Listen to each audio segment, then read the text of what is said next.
Hey, it's Greg and Erin, and today we're sharing 3 simple but powerful truths on how to guide a premarital couple toward a strong marriage.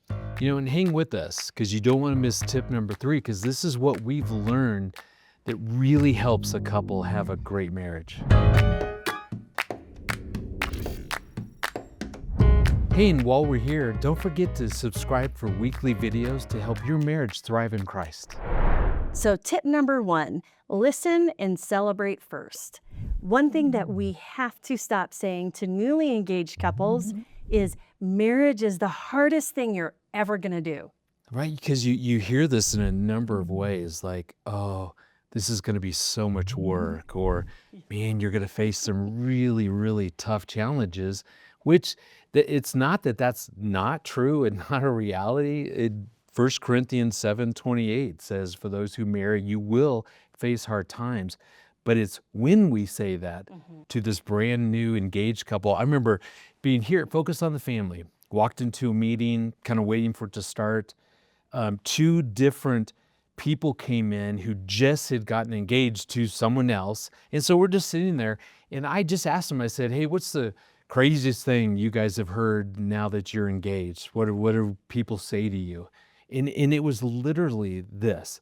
They were brokenhearted to say, yeah, we tell people we're getting married, and they're like, oh, okay, well, get ready, buckle in. There's some challenges. Now, right, could we get the heart? Yes, there are challenges in marriage, but there's also amazing, wonderful, great times as well. And so we just encourage you, listen and celebrate first. Yeah, and remind couples that marriage is a journey.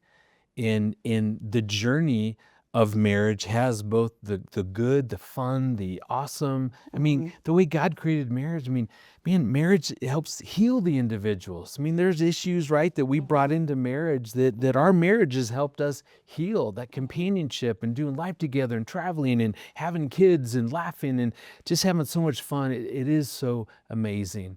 But along the journey, we're going to hit hard times, and there will be bumps in the road that we'll have to deal with. So I always tell people, man, enjoy this incredible journey and then grow as individuals and Yes. as a couple along the way, and you guys will figure it out. Tip number 2, share from your own personal experiences. This couple had no idea what they were doing. It was us. We had no idea what we were doing. No, we did A- not. And I think when we had mentors in our life, it felt like they wanted so badly to give us advice, to give us the big tips that they've learned over the years. But I tell you, as I look back on the couples, the mentors who really invested in us and in our love story and our marriage, it was through their story, like hearing about the challenges that they faced and the difficulties that they went through, the fun moments. I mean, when we got to hear their story, that's not only what I remembered, but I think that was truly what was most impactful, because I don't think these young premarital couples like we were, we don't remember all these great tips. You can have Or the best great tips. skills and tools. I Right. mean, we can be exposed to them, but then once we're married, it's beginning to apply them. And guess what? What's going to stand out are the stories. Yeah. That's what they're going to remember. So feel free to share your personal experiences, because in many ways they're going, how did you guys do this? How did you do early marriage? How did you adjust having children? Yeah. How did you make decisions? How did you make financial decisions? All of it. How did you learn to be such a good cook? Oh. For me, which For I you or love. for me? Oh, well, you are a great cook.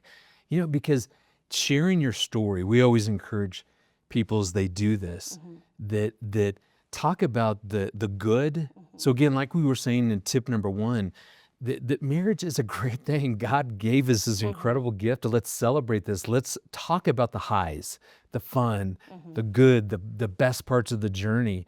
But let's also be honest about the hard moments in what we went through our story and the challenges. Erin and I, as we go out and share marriage seminars, that people will come up during a break and say, hey, are you going to tell the story about the laundry? Are you going to tell about No. the time where you rated Erin a 9.3? I mean, that's what people remember is our struggles, what we did to, usually it was me, to screw up our marriage, and what we learned. And that's the other part. The research shows what we remember the most are stories. And so feel free to share the good, the great, the challenges, all of it, but from our personal experience. Yeah, and make sure that God is always the hero of your love story.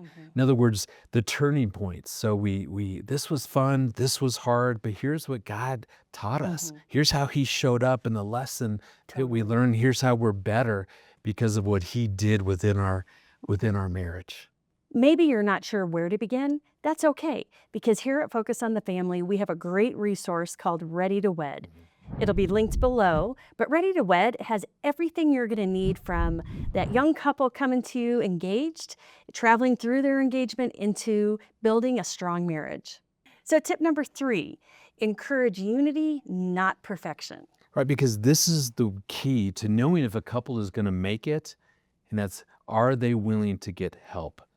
One of the things that we've learned from working with so many premarital couples is that as long as a couple is humble enough to admit that we probably don't know everything, that we probably don't have all the answers, and thus we're willing to reach out to get help, to ask a mentor, to go to our pastor, go to a counselor.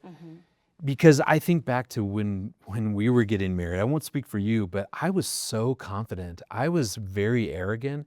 I grew up in the home of this famous marriage, guy, Erin Smalley. I was getting my doctorate in marriage and family, and I just arrogantly thought, man, I get it. I know all the textbook knowledge. I know. And I thought he knew it all too. I thought I did. And I wasn't so confident. I was a little petrified going into it. And it was difficult those early years, but there were also great times in those early years. And I wish somebody would have talked to us about the good enough marriage, that it's not perfection, that we are working toward a good enough marriage. And what that means, you might be going, ooh, I don't like the way that sounds. Dr. John Gottman came up with this term, the good enough marriage. And really, it's having realistic expectations about the marriage, that we have mutual respect, that we have affection and love. And, really going, okay, this is good enough, the good enough marriage. Doesn't mean that we are not continuing to grow, but we're not striving for perfection, because there is no perfection in marriage. Yeah. And I think doing work with premarital couples all these years, I now think that the true value of working and mentoring these young couples is that you have created community with them. They now have someone to turn to.